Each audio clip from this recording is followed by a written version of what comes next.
प्रियंका जी, सबसे पहला सवाल आपसे ही कि वक्त ने कैसे करवट ली है आप लोगों ने देखा है। एक वक्त था जब लालू जी ने गिरफ्तार करवाया था यहाँ लालकृष्ण आडवाणी जी को, और आज लालू यादव के पूरे परिवार पर गिरफ्तारी और जेल में जाने की तलवार लटकी हुई है। हाँ, आप ये कह रहे थे वक्त बदलता है। बिल्कुल वक्त तो बदला लालू जी ने उस समय, पर मुझे जहां तक लगता है सामाजिक न्याय के लिए वक्त नहीं बदला, क्योंकि आरजेडी ने जिस समय लालकृष्ण आडवाणी को गिरफ्तार किया था, मंडल का जो आंदोलन आ रहा था उसको रोकने की कोशिश कर रहे थे ये जनसंघ वाले आडवाणी जी, तो उस समय भी हमने मंडल पॉलिटिक्स को तवज्जो दी। आज भी हम जातिगत जनगणना करवाए बिहार में, 75% आरक्षण दिया है हमने बिहार में, तो वक्त तो बिल्कुल बदला है। हम तब भी राम की नहीं हुई, आप लोग राम की नहीं हुई तो किसी काम की नहीं रह गई। आप लोग राम की नहीं हो पाई तो रामलला जैसे विराजमान हुए, देखिए सरकार चली गई आप लोगों की बिहार से। हाँ जी, जो 128 करोड़ लोग उस मंदिर में नहीं पहुंचे वो राम के नहीं है क्या? जो खाली वहां पहुंचा वही राम का है क्या? मुझे तो ये समझ नहीं आ रहा है, मतलब क्या कैसा एजेंडा आप लोग चला रहे हैं। और सीधी सी बात, आप कह रहे हैं ना लालू जी के ऊपर, लेकिन 128 करोड़ लोगों ने कभी राम का विरोध नहीं किया, राम भक्तों को कभी गिरफ्तार नहीं करवाया। राम भक्त नहीं थे वो मनु रथ चल रहा था, वो राम भक्त आडवाणी जी को आप लोगों ने ही गिरफ्तार करवाया था ना। आडवाणी जी मनु भक्त थे, और भक्त ने पलटी ली है। लालू यादव जी से लंबी पूछताछ चल रही है।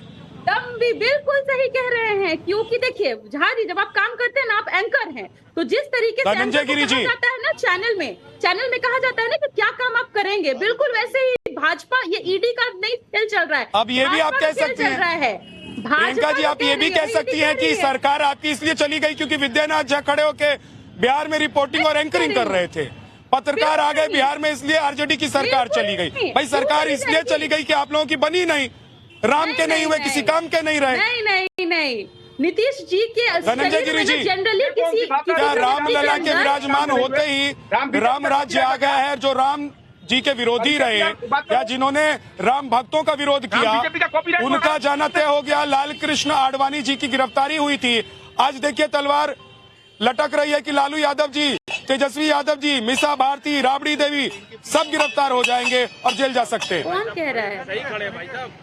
बीजेपी की तरफ। देखिए विद्यानाथ जी, ऐसा है ना, कहते हैं कि जा पर कृपा राम के होई, ता पर कृपा करे सब कोई। राम जिसके आधार है, राम राज्य की स्थापना है, जिसके जीवन का सारांत है, जिस पर विश्व मुदित है, भारत जिसमें प्रमुदित है। आपके अगल बगल सारे लोग प्रमुदित दिख रहे हैं। सर्वत्र जिसका अभिनंदन है उसके लिए जीत का चंदन है, जिसके लिए जीवन माँ भारती का बंधन है, जिसके लिए भारत भूमि का रज रज चंदन है, वह मोदी जी है, जिसके लिए जीत का चंदन है। यह भारत का स्पंदन है, युवा मन की तरुणाई है, बदलाव की अंगड़ाई है, वृद्धों की आस है, किसानों का विश्वास है, नारी में शक्ति का भास है, विकास का आयोजन है, संस्कृति का समायोजन है, भारत के जीवन के सार का विस्तार है, मूल्यों का प्रसार है। देश उस जिजीविषा को उस बंधन कर रहा है, उस जीत को चंदन लगाने के लिए। और जब चुनावी चेतक पर महाराणा समान मोदी स्वयं बैठे हो तो फिर कौन पिद्दी सामने आएगा? और चुनाव कोई विषय ही नहीं रह गया है। दूसरी बात, आप विद्यानाथ जी बिहार की बात कर रहे हैं, अरे लालू के ललटेन से कोई ललकार थोड़ी पैदा हो रही है, चित्कार पैदा हो रही है, चित्कार कर रही है। और लालू को सामाजिक न्याय तो चोला है, असल में तो परिवार को बचाना है, असल में तो अपने परिवार को बचाना है। लालू यादव को, बिहार को लालू के ललटेन और लालटेन दोनों से बचाना बड़ी जिम्मेवारी। गठबंधन खत्म कर दिया भाई साहब आप लोगों ने, और लालटेन। ममता बनर्जी अलग घूम रही है, भगवंत मान अलग घूम रहे हैं। अब तो श्रीनगर में जो नेशनल कॉन्फ्रेंस में लोग थे वो भी बीजेपी में शामिल हो रहे हैं, तो ये क्या राम की कृपा हो रही है?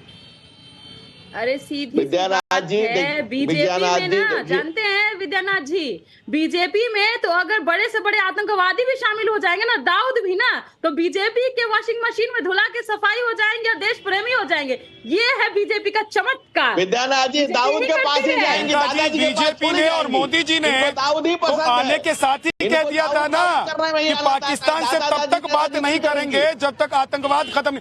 बीजेपी की पॉलिसी एकदम क्लियर है, और इसीलिए देखिए बोला 370 हटाएंगे, हटा दिया। मोदी जी ने कहा था कि राम मंदिर बनवाएंगे तभी आऊंगा अयोध्या, राम मंदिर बनवाया और गए अनुष्ठान में, वहां पर भी और प्राण प्रतिष्ठा में भी गए। तो सवाल ये है कि उन्होंने जो कहा वो किया, बीजेपी की पॉलिसी तो इतनी क्लियर है कि अमित शाह जी कह रहे थे कि नीतीश जी के लिए सारे दरवाजे बंद होंगे, झटक से खिड़की दरवाजा सब खुल जाता है, इतना क्लियर है बीजेपी। जिनके बारे में हेमंत विश्व शर्मा जी के बारे में करप्शन का चार्जेस लगा, उनके ऊपर कुछ नहीं कहेंगे, वो भी वॉशिंग मशीन में धुला गए।